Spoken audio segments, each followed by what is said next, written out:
वसुंधरा की गोद में बैठे हुए विराट हृदय सम्राट श्रोता सज्जन और इस महफिल में अरे वाह आदि शक्ति अनुसुईया सीता सती सावित्री काल्पा जैसी बगल के मंच के सामने मेरी माताएं बहनें और हमारे देश के फौजी जवान आए हैं, क्षेत्र पंचायत ग्राम प्रधान कोटेदार जिला पंचायत सदस्य जितने भी महान भाव इस रंगमंच लोकगीत सांस्कृतिक कार्यक्रम में आए हैं सबका हार्दिक अभिनंदन वंदन। और सबसे बड़ी खुशी की बात यह है कि आप लोगों ने उस लायक मुझे समझा। चढ़ाई में दिक्कत रहा तो बताता हम ही चलाई नीचे का दिक्कत रहा बाबूजी परेशान कर रहा। हाँ बाबूजी के ले फोटो के लेता अच्छा लेता आगे से लगा हुआ ले ला है। बाबूजी एक मिनट ऐसे ऐसे ना हाथ लगावा है में मलवा में हाथ लगावा ऐसे मलवा में हाथ लगा दे माला में ऐसे पढ़ के यार दिखा दो आइए ले ला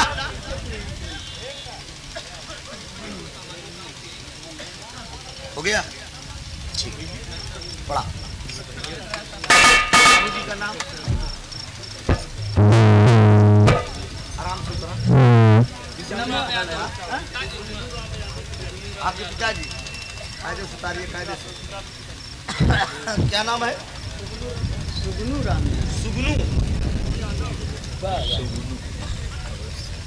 कार्यक्रम की शुरुआत में सुंदर पुष्पहार अनमोल पुरस्कार से सम्मानित किया गया। कार्यक्रम के आयोजक आदमी गुलाब यादव जी के पूजनीय पिताजी सुकरू सुकरू ना सुगनू सुगनू सुगनू राम यादव जी यही बहुत बहुत वंदन आपको कमल चरण में नमन। बाजा भी ठीक नहीं बोल रहा है। हेलो कौन है मालिक इसका आप हैं ठीक नहीं बोल रहा है जैसे बोलना चाहिए उस ढंग से नहीं बोल रहा है झनकपन है इसमें। हेलो हेलो आप लोगों ने उस लायक समझा। मुझे याद है 2018 में मैं इस रंगमंच पे आया था। आजमगढ़ की उजाला यादव थी और मैं था। उजाला के साथ गिरा रहा तब वो ही मंच पे रहे अब प्रियंका के साथ वो तब वो ही मंच पे रहे। इच्छा हमें खूब याद बा मेहरवन के मंच वही अरे वाह बहुत बहुत धन्यवाद। कार्यक्रम की शुरुआत हो रही है आइए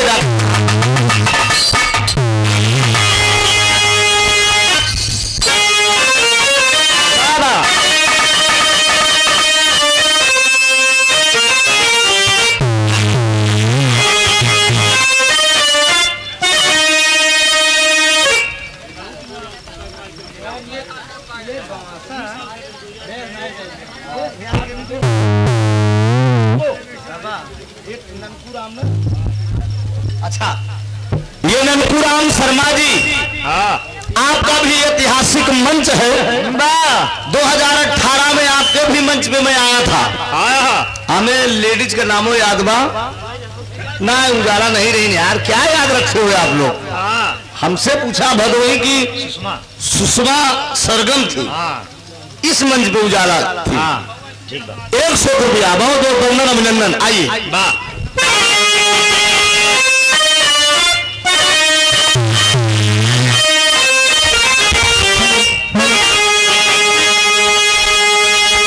इसको बढ़ाई दीजिए।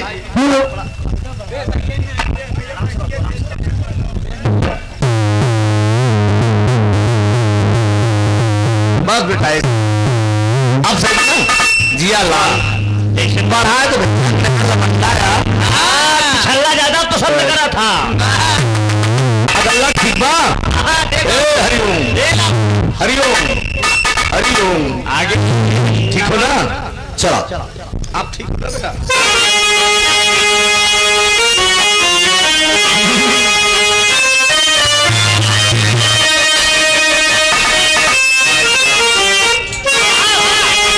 जय जगदम्ब अम्ब जननी,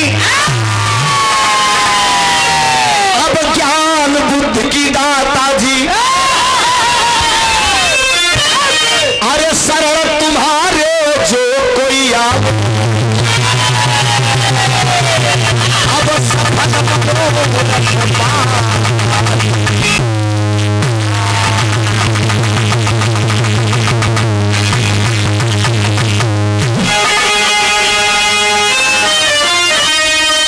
नमो नमो पिंडेश्वरी, अब नमो नमो जगदम्ब, भक्ति जनन के कार्य हितमा, अब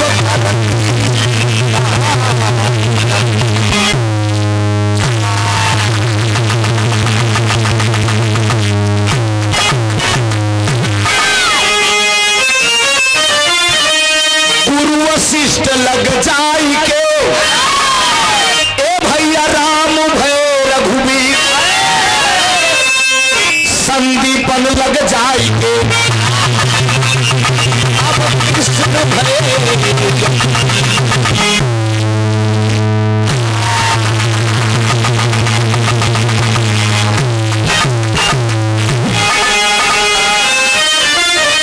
हमें चिंता नहीं उसकी, हमें चिंता नहीं उसकी,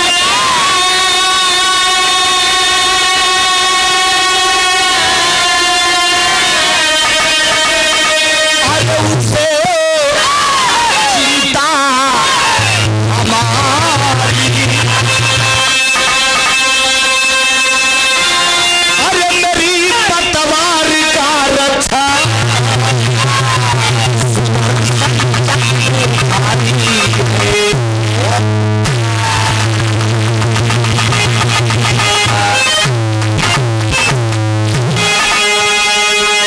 माता तुम हो कष्ट निवारण, माता तुम हो कष्ट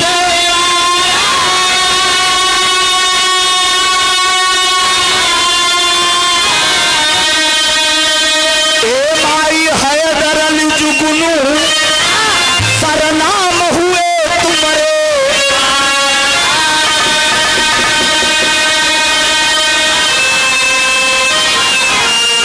हे जगतार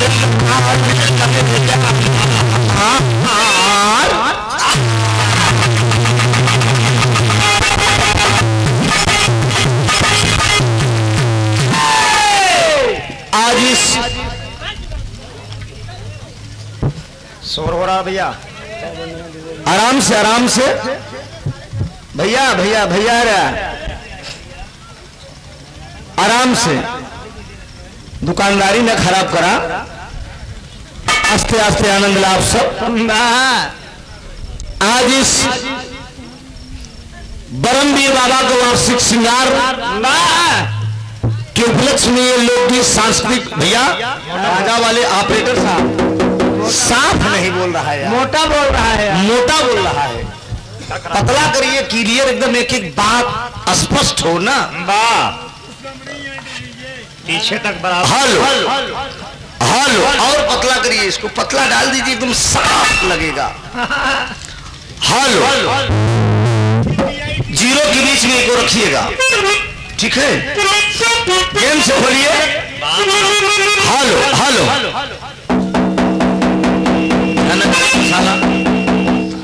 हेलो हेलो नहीं बन पाया, क्या कारण है बाप जानिए।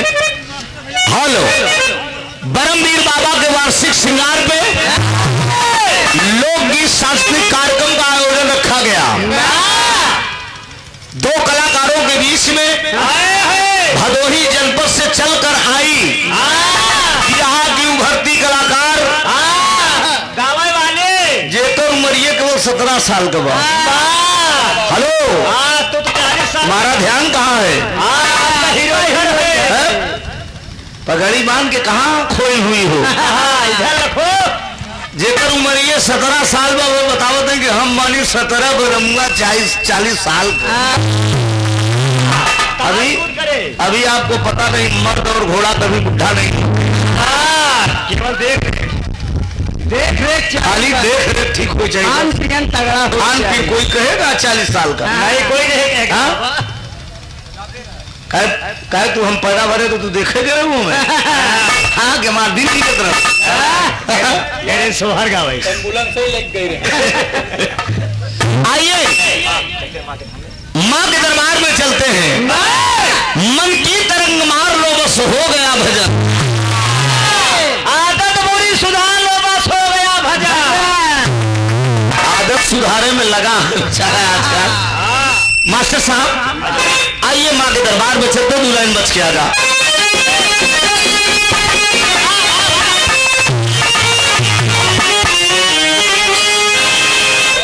चलो बेटा आ जाओ।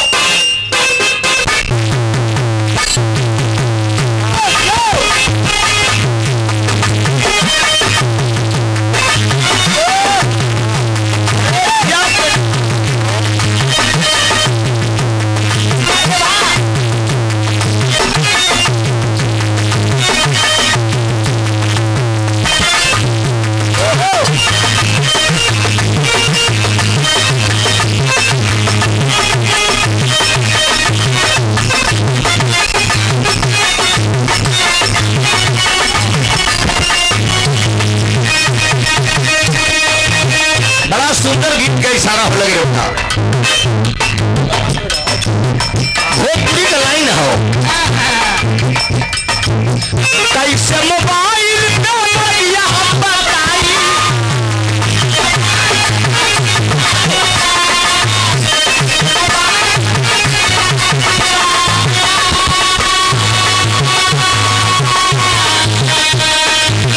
बात हिया में दुख भारी,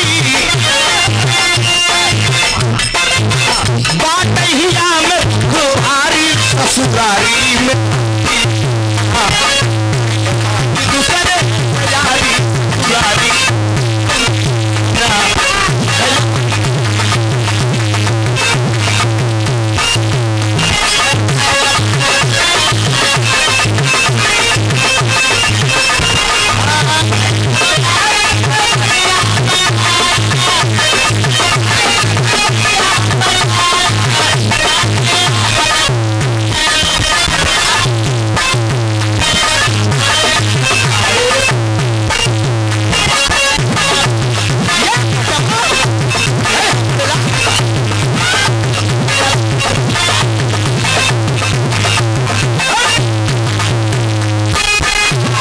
एकदम सही हो हरिओम। अपने मुंह से काम कर बेटा, इनके में कम पड़। ठीक, माँ सदियों माँ होती है, बेटा सदियों बेटा होता है। दोस्त जरा ध्यान दीजिएगा, बेटा कहता क्या है।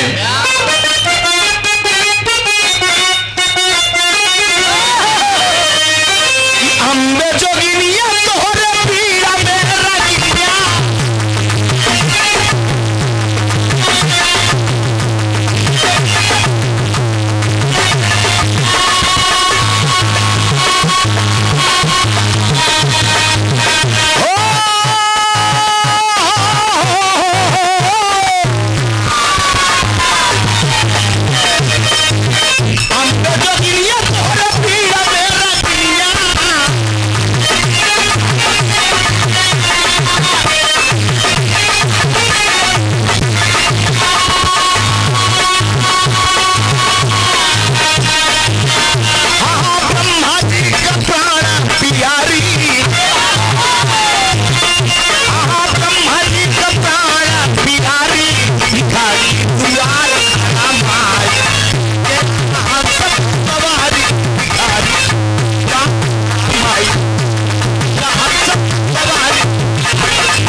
है, वही कलम कभी के हाथ में पहुंचती है, कभी गागर में सागर भरने का काम करता है, कभी की लेखन अमर होती है।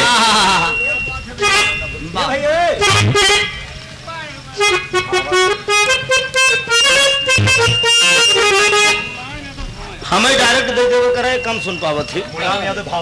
मुलायम यादव भावा इतना सरल नाम। अरे हमारे नेता जी का नाम याद कर लेता मुलायम सिंह यादव को तब।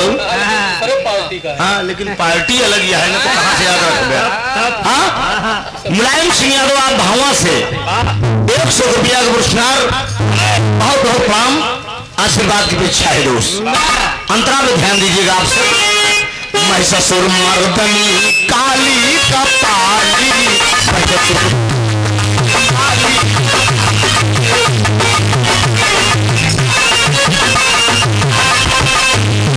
अरे नंद में जन्म लिखू अष्टभुजा वाली, वो अष्टभुजा वाली जन्म लिखू अष्टभुजा वाली, वो अष्टभुजा।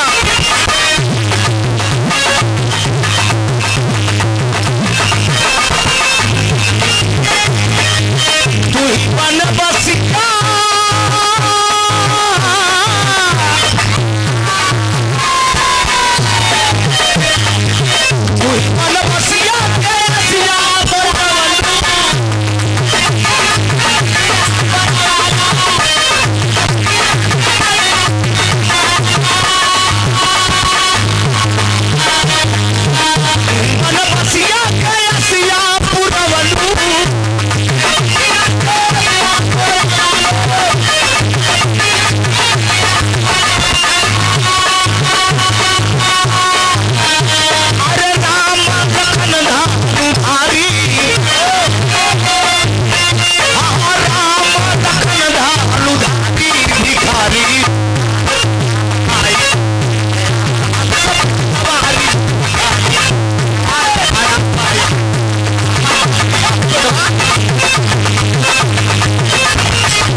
दूसरा मंच बजाओ तो, लेकिन एकदम सही है बेटा।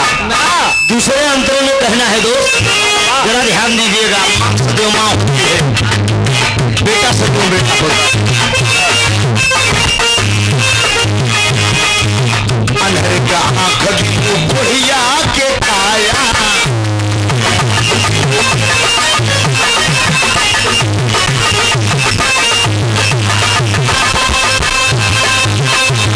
गलाल निर्धन के माया, हो निर्धन के माया।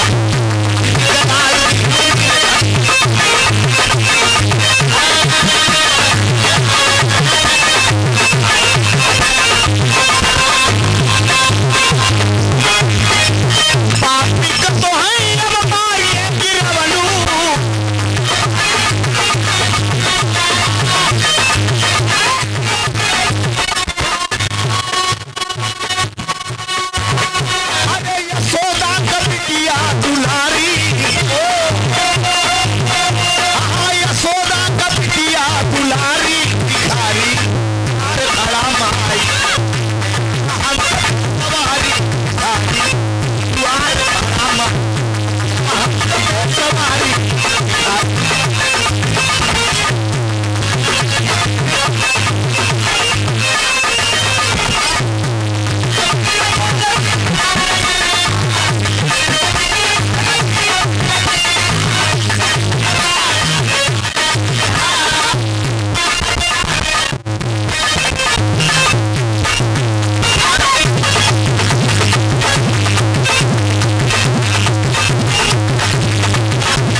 समाजवादी पार्टी के आप युवा नेता उदगई ग्राम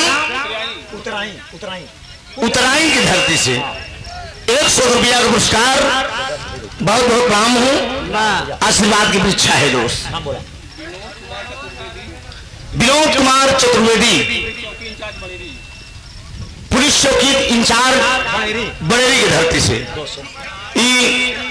ए भैया अरे हरे हरे गुलाब तनी संभारा इनका सबका भाई भैया अरे हमाओ में ध्यान दिया, देखा सुना ए भैया, अरे अरे ठीक हो मिला, अच्छी बात है,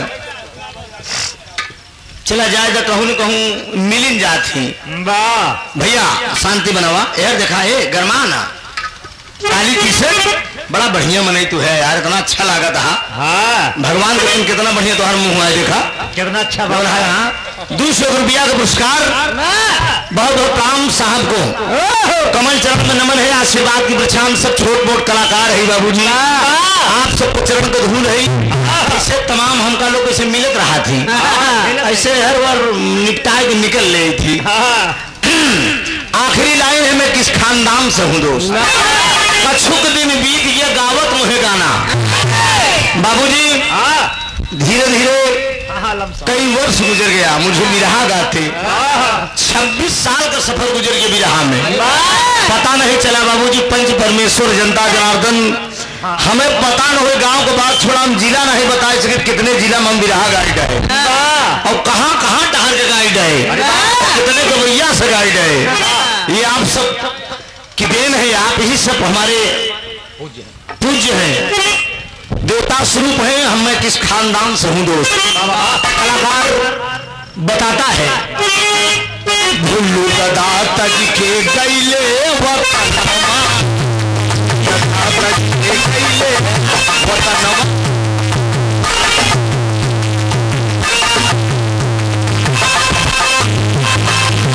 राम धर हैदर बिना सुनना भाजा नवा को सुनना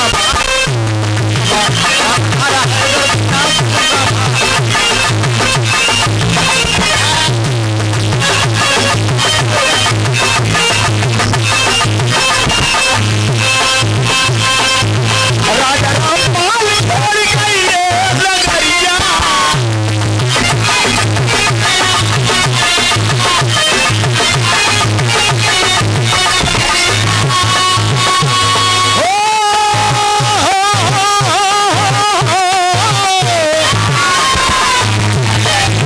राजा रामपाल छोड़ गई नगरिया,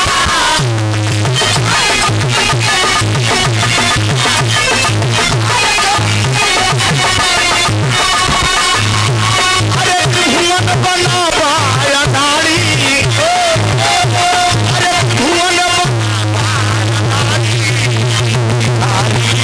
दुआ माई, अरे कई के आवा हंस पे सवार, भिखारी दुआर खड़ा,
सजीवन चपरासी सरैया की धरती से 100 रुपया का पुरस्कार, बहुत बहुत प्रणाम, सब भाई का नमन, आशीर्वाद की इच्छा है दोस्त।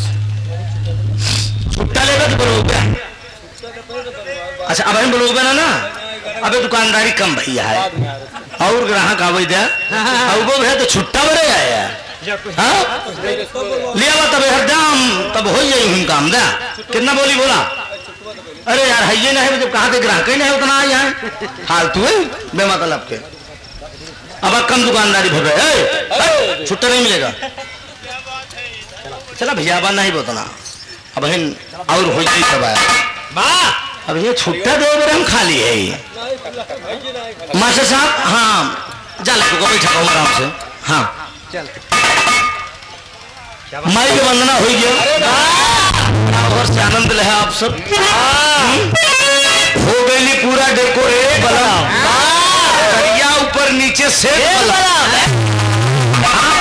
बेरी बेरी सरके चरिया आई पी लगा दिया जाए तो मर्दवा कहा दे प्रियंका जब लगवा के आई पील लगा दी कर जाई तो मरद बड़ा लबरा होती हो जाला लबा होती फिर सरिया पे डालम नजरिया तो सरिया फिर से पहने के पड़ जाए फिर से पहने के पड़ गई काम मतलब अगर कहीं ढंग से नजर डाल दो तो चश्मा उतर जाएगी। ओ माय गॉड बड़ा बड़ा धुन के आनंद लिया आप सब। अखिलेश बिल्डिंग मटेरियल तो ले के चला कर अपने से ये भैया गद्दा बा का तकिया गद्दा कल से गाड़ी में धरवा देंगे वही बैग उठा कर धर लो आगे पड़ते है ना ये सारी व्यवस्था अपने से फिट करके चला करो चला रखा करा अखिलेश बिल्डिंग मटेरियल बड़ेरी बाजार से 100 रुपया का पुरस्कार भैया का प्रणाम आशीर्वाद की वृक्षा। आप बैठ गए ठीक बा बार बार निकुरा चढ़ावत उतारा था मतलब के मास्टर डॉक्टर कुछ बजे नहीं नहीं रहा है न ज्यादा पुरान है कहने की बीच में मिल रहा तो हाँ बीचे वाला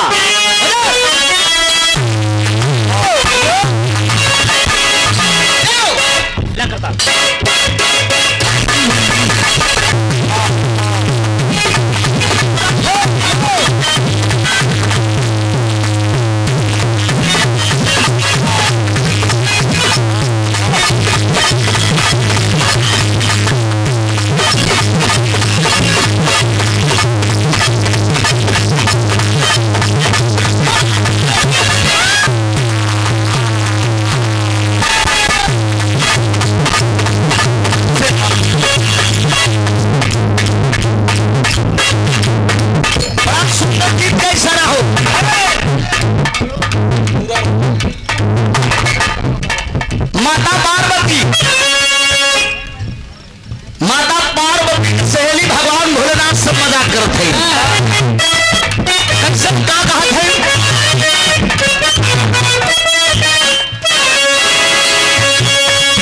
तनी सुना ये गौरा के सैया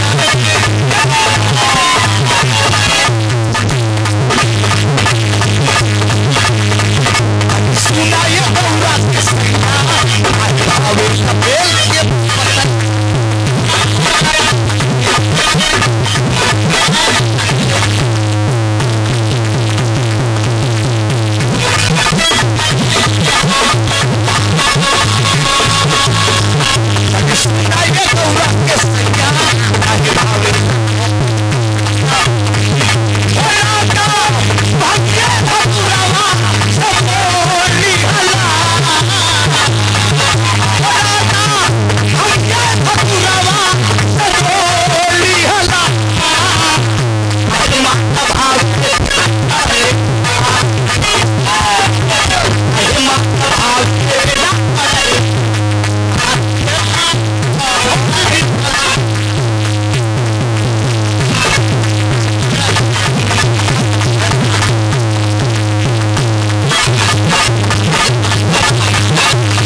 Oh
जन्मोद्धार आइए 100 रुपया का पुरस्कार, बहुत बहुत प्रणाम, आशीर्वाद की वृक्षा भी। अभी आप लोगों ने बड़ी सुंदर लाइन सुना प्रियंका बागी से, जय अक्षर का हमार नाम, तय अक्षर के तय अक्षर का हमका मर्द मिले। अच्छा तो ये सीता जी मांगत रहे हैदर उस्ताद हमरे गाने रे सिया दुलारी बिटिया, अरे सी बेटवा जगदीश वाला है, अरे सिया दुलारी बिटिया नैहर नगरी रहई कुमारी, सिया दुलारी बिटिया नैहर नगरी रहई कुमारी, सिया दुलारी।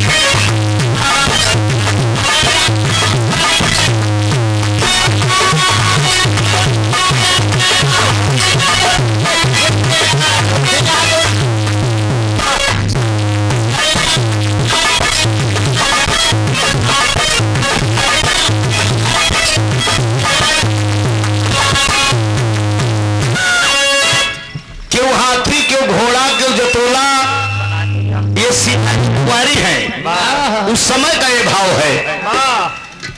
अभी आप लोगों ने सुना कि जय अक्षर का हमार नाम, तो ये अक्षर हमका पति मिले, सीता को राम मिले। जय अक्षर का हमारे बहनिन का नाम, तो ये अक्षर का हमका बहनों मिले। भरत मांडवी लक्ष्मण के साथ उर्मिला, शत्रुघ्न के साथ सुतकीर्ति। जय अक्षर हमारे नैहरे का नाम रहा है कमला, जनकपुर उधर अवधपुर, नैहरे में कमला नदी, ससुरे में सरयू नदी। सिया जी सती की पूजे नैहरे के देश, हे मैया मोरे हियरा के। उस्ताद हैदरली जुगनू साहब गाया करते थे, धन हो बाजा। अब तो हमना बंद हो तो धीरे धीरे अब तेका बढ़िया बोले चाहिए सरकार, वो ढंग से माहौल बनाए कि नहीं बोलत बा। हेलो हेलो हेलो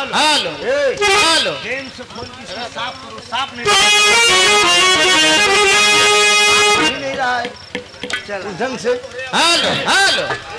हेलो आइए, सीता जी की जैसा भी वरदान मांगे हैं और वो वरदान सफल हुआ दोस्त, लेकिन एक ऐसा ही प्रसंग मिलेगा जहां से छूटा वो वहीं से भूमिका की लाइन है।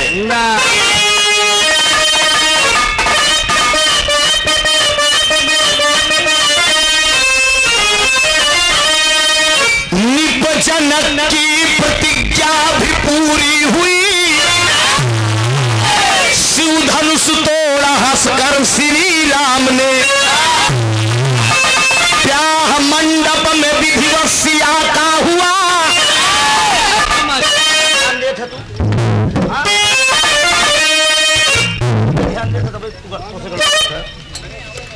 ब्याह मंडप में विधिवत सिया का हुआ, नौबत भी हंसती है सहनाइया, रो रो सखिया के अखिया के पतिया कहे, सतारे हमको भी तन्हाइया।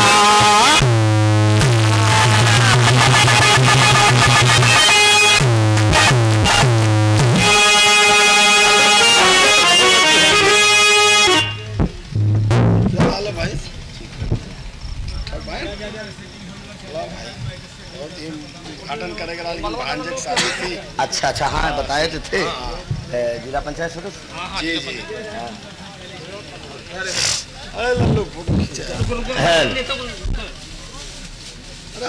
अरे नहीं अब मालूम है क्या यार,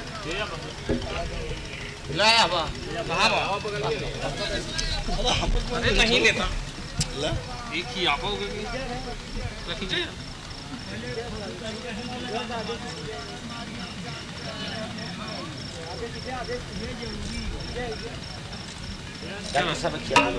एक मिनट, एक आप ले लीजिए मेरी यादगार के लिए। बिल्कुल। अरे ठीक।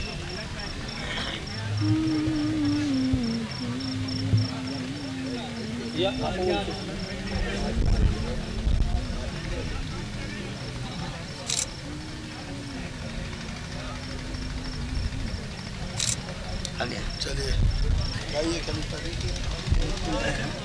इस महफिल के इस कार्यक्रम के नेताजी कुछ पैसे वैसे मिली कि खाली मरवे के बे कलाकार हमें माला से हमें कहाँ पेट भरे वाला बा। कपड़ शुभ हो ना हो, हम माला लेके खा करब साहब। कोनो एमएलए में से हमका थोड़ी क्यों बनाई क्यों ना है हमरा हमें कार्यक्रम के मुख्य अतिथि साहब हाँ और जिला पंचायत सदस्य जय हिंद यादव जी देर आए लेकिन दुरुस्त आए। इस कार्यक्रम का उद्घाटन आप ही को करना था लेकिन कहीं फंस गए, आप लेट हो गए। लेकिन चला इससे बढ़िया उद्घाटन का, आप हमें माला पहना दे, 500 रुपये दे दे। यह तो उद्घाटन है। बहुत बहुत वंदन अभिनंदन है। त्रुटियों के लिए क्षमा प्रार्थी हूँ। आशीर्वाद की इच्छा है दोस्त। जरा सेवा कबूल करेंगे आप लोग। निपजनक की प्रतिज्ञा भी पूरी हुई, शिवधनुष तो का हुआ जहाँ मारा हुआ नहीं मारा, ब्याह मंडप में विधिवत सिया का हुआ। आज नौबत भी हंसती है सहनाइयां, रो रो सखिया के अखिया के पखिया कहे अब सताएगी हमको भी तन्हाइयां। छुच्छे चढ़ गया फायदा ना मिले बच्चे गड़बड़ाई जाए के जा नया लड़का कुछ पुरानियन से सीख ला। तुम्हारे देखा करूं, तुम्हारी निगाहें कहीं अंतर मार दे। बहुत मारा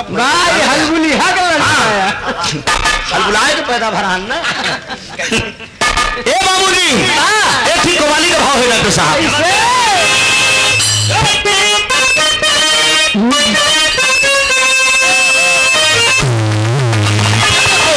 अरे तसल्ली इस तरह या बिटवा, अरे तसल्ली इस तरह यकसर मस्तूप हो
जनक जी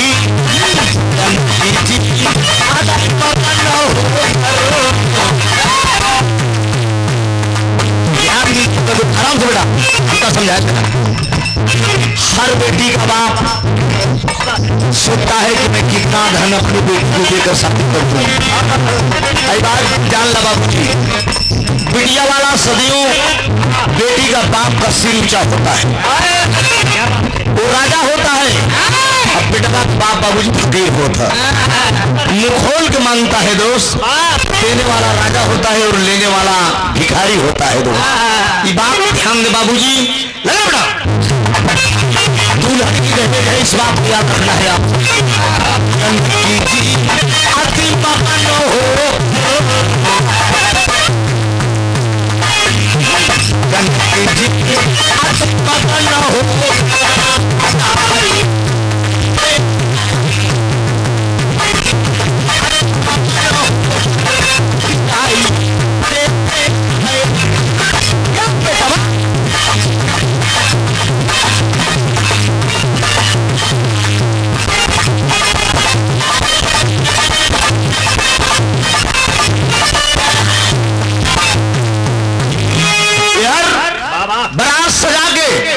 बारात सजाकर महाराज दशरथ जी अयोध्या से जनकपुर आ गए हैं बाबूजी।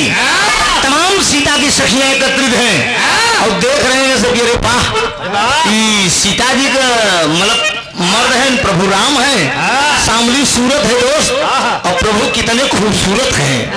तमाम सखियां आपस में विचार कर रही हैं। लेकिन बाबूजी बारात दुबरा का चार भा और दुबरा का चार भा अब रीत रिवाज के साथ महाराज जनक जी स्वागत व्यवहार दशरथ महाराज के किए, अपनी भीगी पलकों से अपने समधी साहब की विदाई किए।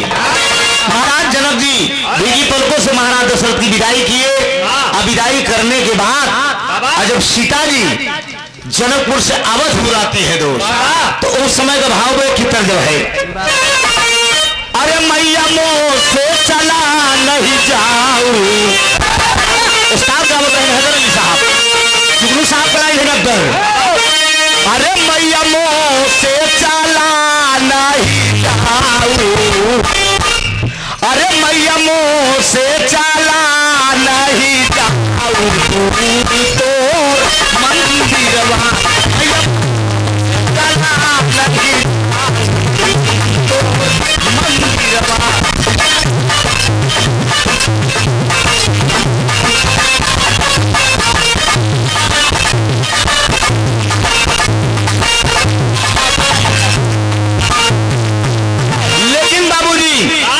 सीता जी दुल्हन बन के जनकपुर से अवधपुर आ रही हैं, तो होता क्या है, अरे गाँव ऐसा पही दुआरे मंगल आप दूसरा बटवा न हो, अरे गाँव ऐसा पही दुआरे मंगल चार, अयोध्या में भीड़ जुटी, गाँव दुआरे मंगल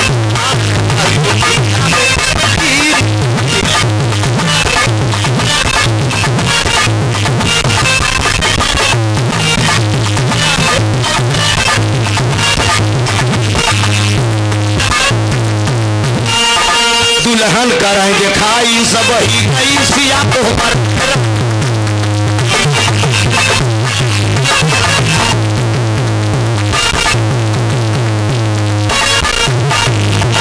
पूरा होई गई सपना तो हार अयोध्या में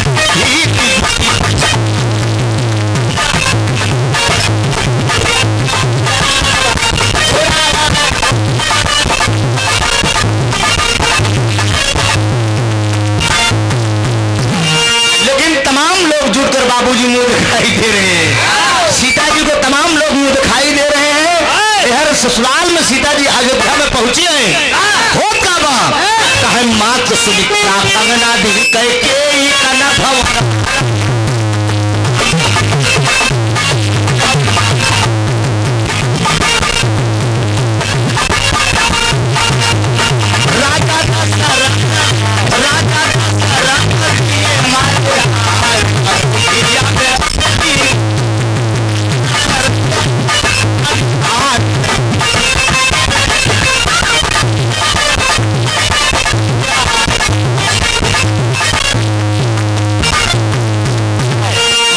सुमित्रा कंगना दी है कैकेयी कनक भवन वाला माँ, सुमित्रा माँ कंगना दे रही है, कैकेयी माँ कनक भवन दे रही है। महाराज दशरथ जी मणिहार दे दिए दोस्त। सब लोग सीता जी को कुछ न कुछ मुंह दिखाई देते हैं। माई कौशल्या का कुछ न समझ में आए कि हम का दे। भगवान राम चले जा रहे थे और सीता जी का मुंह दिखाई होता, और जब सीता जी का मुंह दिखाई हो रही है बाबू,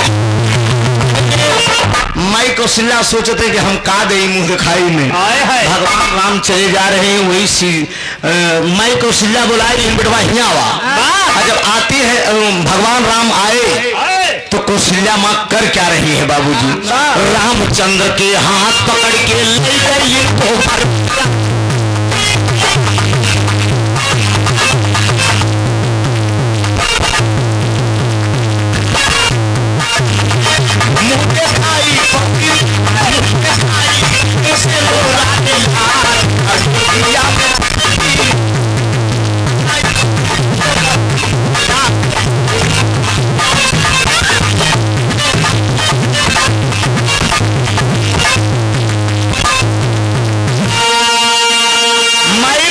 भगवान राम को बुला लिए, बेटा यहाँ आओ। जब भगवान राम आए बाबूजी तो ले जाए के सीता के सामने खड़ा दे दी, ला हम जिंदगी के अमानत तोहरे हवाले कर दे थे।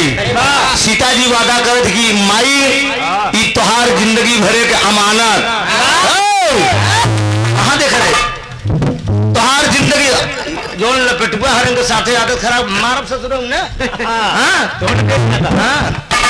बाबूजी कहें जिंदगी भरे का अमानत तोहार हम सुरक्षित रखूंगा, मैं सुरक्षित रखूंगी। बाबूजी उसके बाद धीरे धीरे समय बीता, शाम का वक्त आ गया और जब शाम का वक्त आया भगवान राम रीत रिवाज के मुताबिक जानकी जी के जब पास पहुंचे, जानकी जी चरण स्पर्श किया तो भगवान राम बोल रहे हैं कि जानकी जरा घूंघट खोलो। जानकी घूंघट खोलो, अरे वाह साथे करे कहें जानकी घूंघट खोलो। इतने में सीता जी कहते कि ना पिया ना, एक बात कहा थी दोस्त,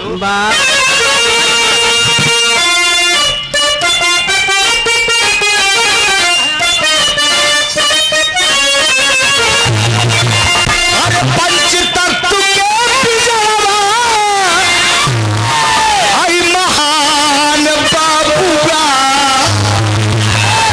पे केहू काहे पे केहू काहे गारे लागुमान बाबूगा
मुंह देखैया में, अरे मुंह देखैया में लिया वाये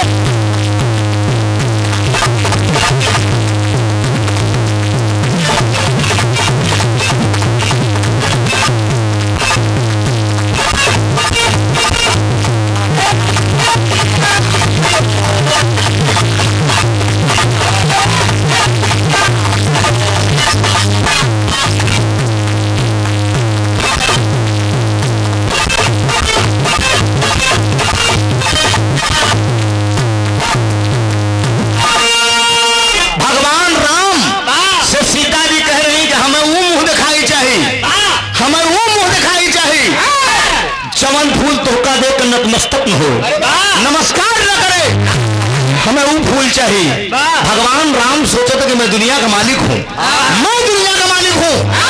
कौन फूल के तनी हिम्मत है कि जो मुझे देख कर नतमस्तक नहीं होगा। धनुष बाण लिए बाबूजी रात ही रात भगवान राम निकल रहे। लक्ष्मण जी लुप्त देखत है, लक्ष्मण जी छिप को देखा रहे। भाऊजी कोनो लगार बात कही दीन का कौन भैया रात में निकल रहे, भैया रात में निकल संभाले रहा। के अब हम लोग का संभाले, हमारी संभाले भाई बुलाए है तो समझे मैं घेर ले आए होते कहूं अब आप पहली आवाज कहन बाबूजी भैया को लगार बात कह दे लगा था भाऊजी रातें में निकल दी। सोचा क्या बात होगी। धनुष बाण लेकर राम बाबूजी चल दिए डाली का फूल हेरने के लिए। तो तेरी का भाव दिया गया।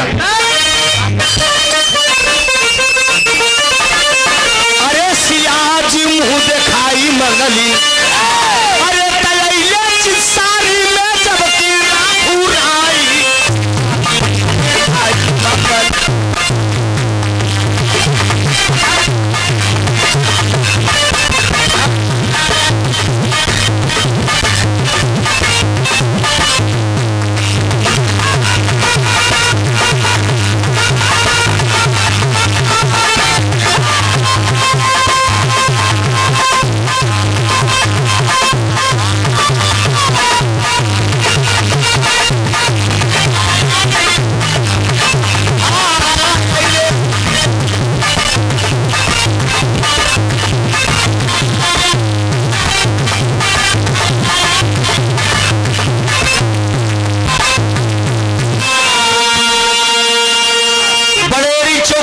साहब की तरफ से पुनः 100 रुपया का पुरस्कार। बहुत राम आशीर्वाद की वृक्षा है दोस्त। अले चिस सारी में जब की रघुराई सियाजी मुंह दिखाई मगली। भगवान राम जानकी से वादा कर दिए कि जानकी मैं जब तक फूल लेकर नहीं आऊंगा तब तक मैं वापस नहीं आऊंगा। और धनुष बाण लेकर निकल कर चल दिए बाबूजी। रथ पर सवार हुए, जौने बगिया में पहुंचा था पुष्प के बगिया में भगवान राम को देख के बाबूजी डाली के फूल ऐसे झुक के प्रणाम करत बा, एकदम झुक के प्रणाम करत बा। लेकिन बाबूजी राम क्रोध में आ गए। जानकी ने कैसा फूल मांगा है जो कि ये मुझे देखकर नतमस्तक हो रहे हैं सब। वह गुरुबाल में कुटिया में गए, गुरुबाल में कुटिया में गए बाबूजी। एक कई कनखी में 2 फूल लगा है। और जब भगवान राम को देखा, भगवान राम को देखा तो रहने एकदम और ऐसे बरर जा, एकदम और ऐसे बरर जा। तो भगवान राम बाबूजी भगवान राम सोचत है यही है, यही फूल है। और उसमें से बाबूजी एक पुष्प तोड़ लिया। और जब एक फूल तोड़ लिया तो बच्चे का शीश हाथ में आ गया, धड़ नीचे गिरी है और खून की धारा बहने लगी। कवा डाली का फूल ललकारत में भगवान राम के हमारे भाई का वध कर गया। और बाबूजी तो भगवान राम कह रहे हैं सुनो बेटा,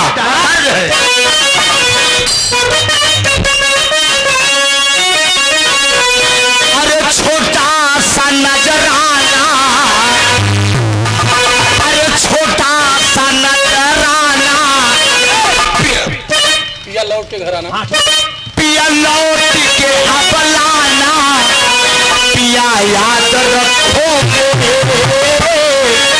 या भूल जाओगे। लेकिन बाबूजी भगवान राम क्या कह रहे हैं कि अरे बेटा बच्चे हो या भी, अरे बच्चे हो या भी, अरे कच्चे हो तुम, आए हो यूं उछल के बोलो जम के लड़ो।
समझो हम बाप तुम्हारे, लड़ना है तो आ जाओ मैया के दुलारे।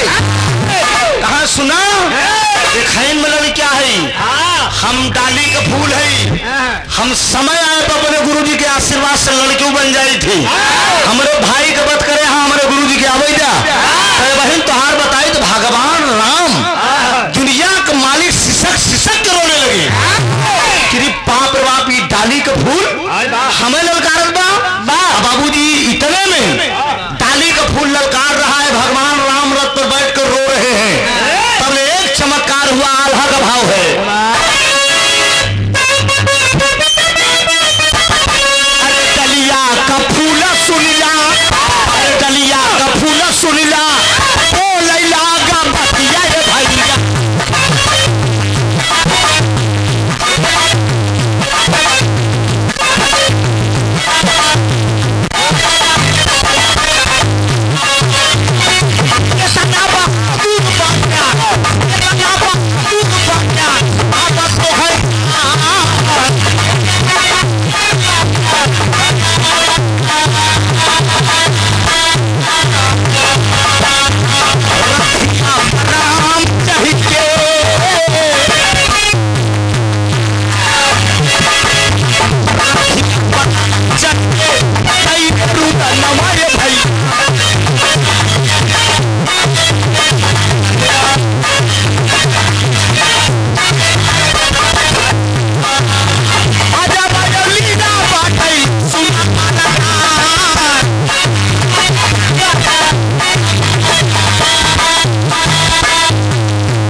रथ पर चढ़ के भगवान राम रो रहे हैं, बाबूजी डाली का फूल ललकार रहा है।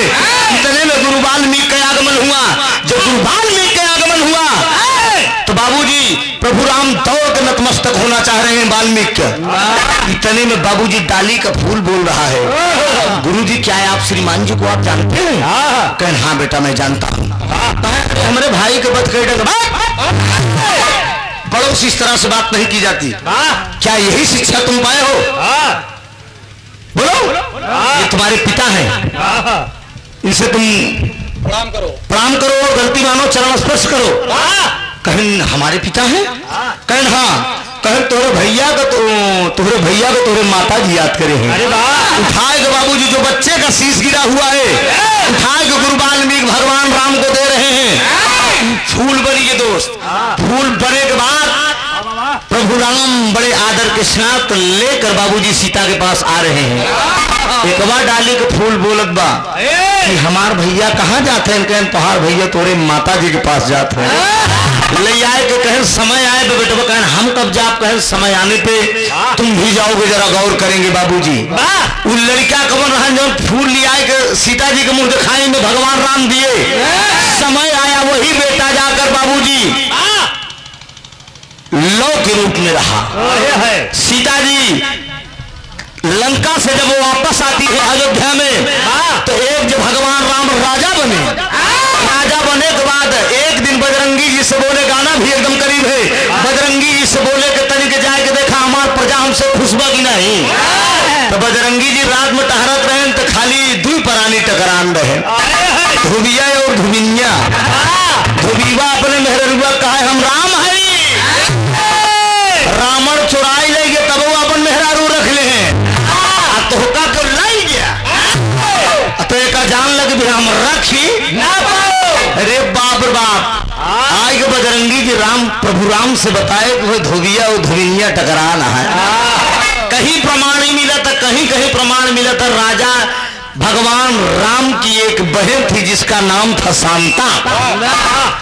सीता जी से कहे कि भौजी का तू देखे रहू रावण के?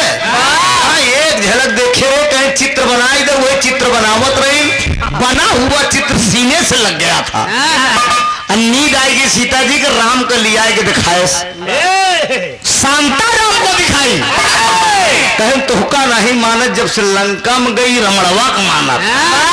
राम के दिमाग में शंका डाल गई शांता, तब से ननद रही हो लगी, ननद भौजाई के पटरी तब से नहीं खाद।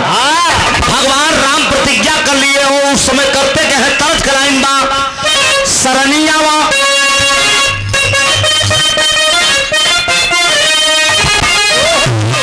कहा ये सरनिया वाले का अरे तेरावा बताई डाला हुरा की नाना की वाले तेरावा।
दाहिना हाथ काट के तुम्हें लेकर आना है।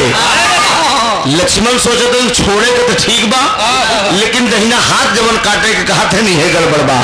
जंगल में ले गए बाबूजी, लक्ष्मण सीता जी को छोड़े और छोड़ के जब वापस आने लगे, अंतरा का लाइन डॉक्टर साहब सुनना तुरंत रुखराई लक्ष्मण की रोमई सीता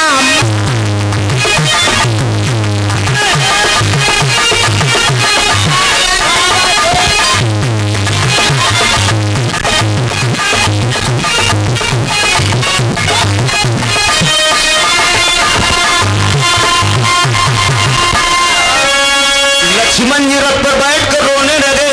रो रहे तो सीता जी सवाल करती है कि क्यों रो रहे हो, बात क्या है? वापस जाओ अयोध्या में, जंगल में अब जा रही हूँ, चूंकि मेरे स्वामी का आदेश है जंगल में छोड़ के आने के, आप छोड़ कर जाइए। इतने में लक्ष्मण जी कह रहे हैं कि भैया दाहिना हाथ मांगे हैं। वही सीता माँ हाथ फैला देती है कि देवर आप अपने भाई का वचन पूरा करिए, मेरे स्वामी का वचन पूरा करिए, दाहिना हाथ काट कर मेरा ले जाइए। इतने में जब दोनों लक्ष्मण और सीता जी रो रहे हैं बाबूजी, तो हुआ क्या बाबा? अरे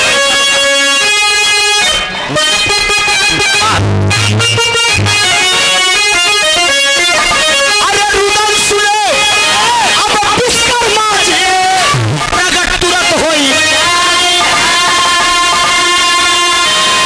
अरे माया से बदल सुनला हाथ दी है बनाई।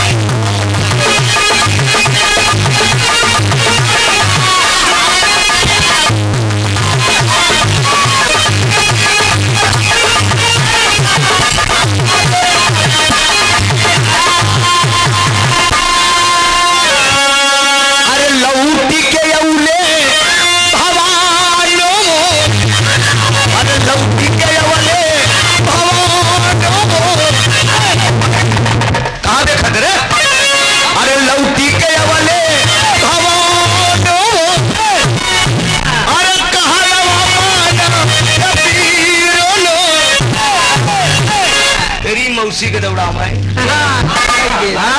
साले छुच्छ मारते एक फट मार मारा पर खाले जहां मारे कुआं ने साले अंत ही मारे थे। बाबूजी बोल दिए, आप सुनो, लौट कर आते हैं लक्ष्मण जी, भगवान विश्वकर्मा जी माया से माया का हाथ तैयार कर दिए। जब माया का हाथ तैयार किए लेकर लक्ष्मण जी घर आते हैं, भगवान राम को दिए।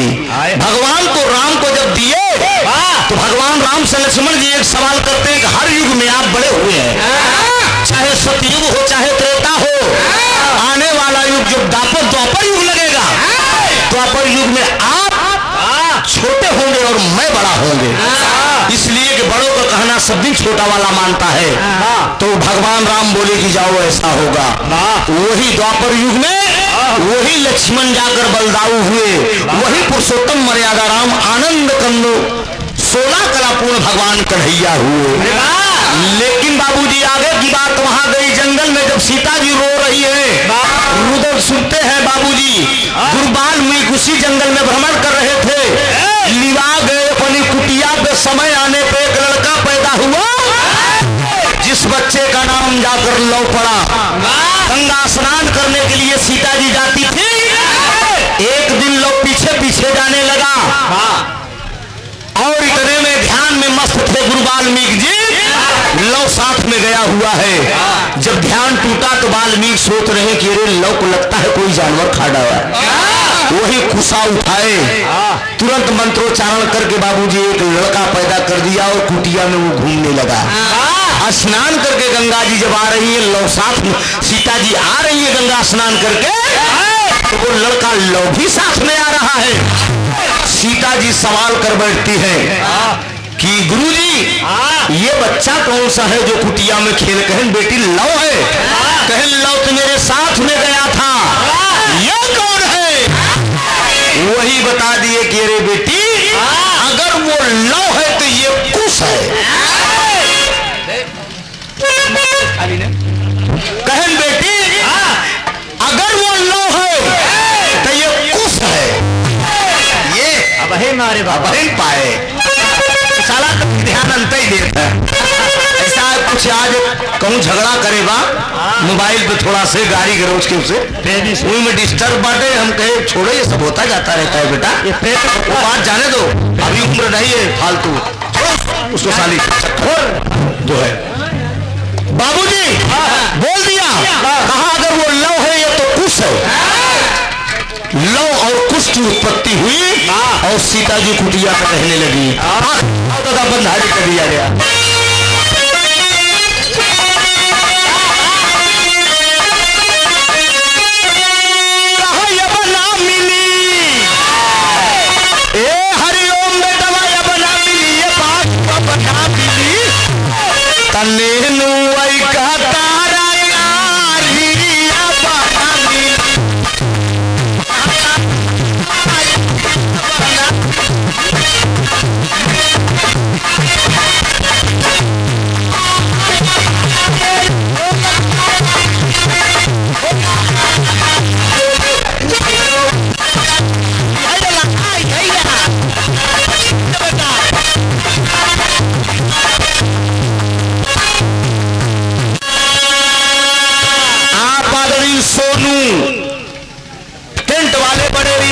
लाइट एवं साउंड कंपनी ये टेंट भी है, बहुत अच्छा है, ठीक है।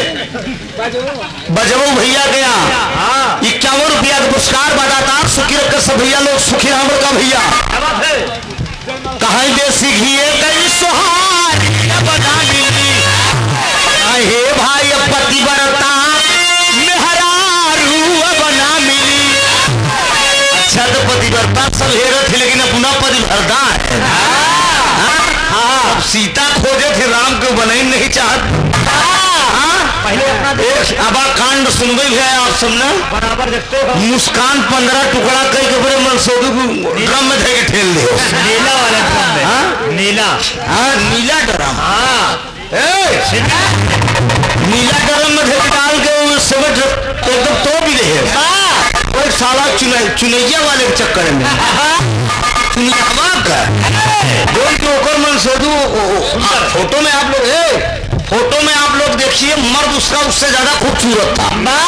वो तब ले कांड नहीं खत्म हो पाए सांस से खत्म आदर के लिए 16 तारीख के बारात रही भैया, ये 16 तारीख के बारात आवत रही। बिटिया रही जो आप बतावा के कैसे दुनिया चली रमाऊ कैसे देश। न मोटर कार चाहिए न हाथ चाहिए, सुना अगुआ महान बस दहेज में संधिनिया जवान चाहिए। पोता पोती भागे तबले कांड नहीं खत्म हो पाए तब एक जो है दादी अपने पोते के लेके भरा। कैसे दुनिया चली भगवान मेरे दोस्त, इस जमाने का दस्तूरा कलयुग धीरे धीरे अपन असर कह के गए सिया रामचंद्र से ऐसा कलयुग आएगा, हंस चुनेगा दाना तिनका कौआ मोती खाएगा, अब बात बात में माँ पिता पर बेटा हाथ उठाएगा। और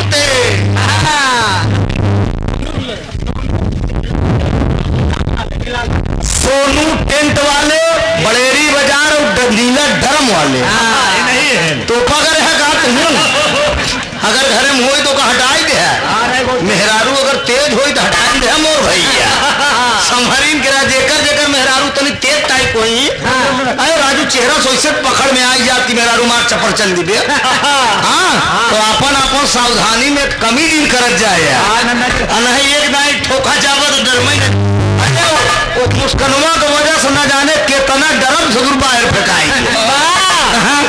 मनसोदू अगर मेहरारू खरीदती में गेहूं रखी बरे तो मनसोदू खाली नहीं डरम की जरूरत नहीं है। बाबूजी सोचिए एक औरत इतना घिनौना काम कर दिया कि सारी माताओं बहनों पे कलंक लग गया। हर मर्द अपनी औरत से कितना चौकन्ना है। तमाम ऐसे कांड हो रहे हैं बाबूजी। एक कांड और सुने रहे ना, एक मौर्या थी तो लड़की क्या नाम था जो पढ़ाई लिखाई के अधिकारी बनाए सोकरे बाद ज्योति तमाम ऐसे कांड है, कांड होता है, हम लोग बनाकर उसको गाना में गाते हैं। हाँ, हम लोग तुरंत मैटर भर तुरंत उठाए को नेट पर मार दिन पेपर पत्रिका से निकाल के तो लाइन दी गई है, कहा ननुआई का तरकारी अब ना मिली, कहा भाई अब घूंघट वाली नारी अब ना मिली। अच्छा तो घूंघट वाली नारी कहाँ से मिली साहेब? जयमाल में पहले खड़ा कराए के देखा था। जब सब देखे हैं तो दुल्हन मूल्य कहा, अरे कहे दुल्हनिया कने मुंह तोड़ जेठा देखे ना जयमाल बटका रहेंगे अकेले, चार चार दाएं देखे हैं, बुलाए के मतलब चप्पल उतरवाए देखे हैं। मेरे दोस्त, ये समाज ही कहना कि अब घूंघट वाली नारी ना मिली। हाँ, कहा भाई अब कुहुआ करारी अब ना मिली। एक बराती बिरहा गावे ये प्रतापगढ़ मदाफरपुर रोहई यादव खिला 25 टरक मालिक रोहई यादव हमारे चच्चा हपी चंचल का गाना रहा। आज से करीब 12 साल पहले 18 हजार रुपये दोनों को भैया ले रहे, समझा? अब बड़ी वीआईपी बारात रही, हम पूछे यार लड़के भाई कुछ बा, कहन गायन हम कहे दहेज ज्यादा ले हैं लड़के के बाप, कहन देखत नहीं है फर्स्ट क्लास गाड़ी चरपहिया चढ़ी 10 लाख नकदो ले, हम कहें दुल्हवा कुछ बा का? अरे कहन नहीं जानते का? कहन का हम कहे का कहन गायन अब केरी की लड़कियां सफाई कर्मी ऑपरेटर। मेरे दोस्त, सरकारी नौकरी कितना महत्व बाए का जान ले। हमारे गांव में सफाई कर्मी बाए का जान, वो अनपढ़ में मेहरारू एकदम पढ़ी लिखी तरह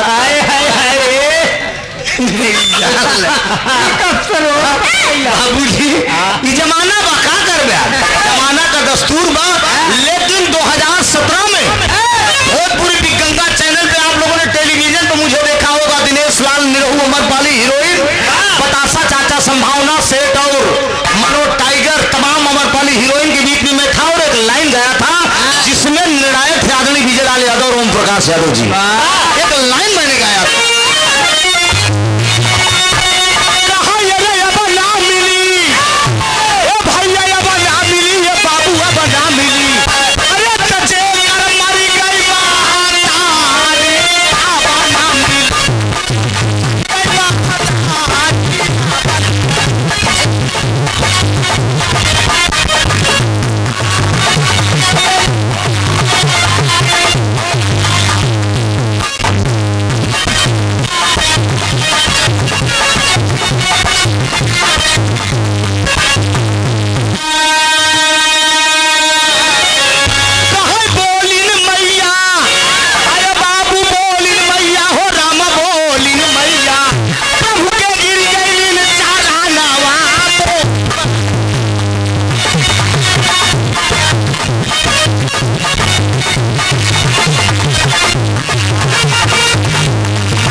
से सीता मैया अब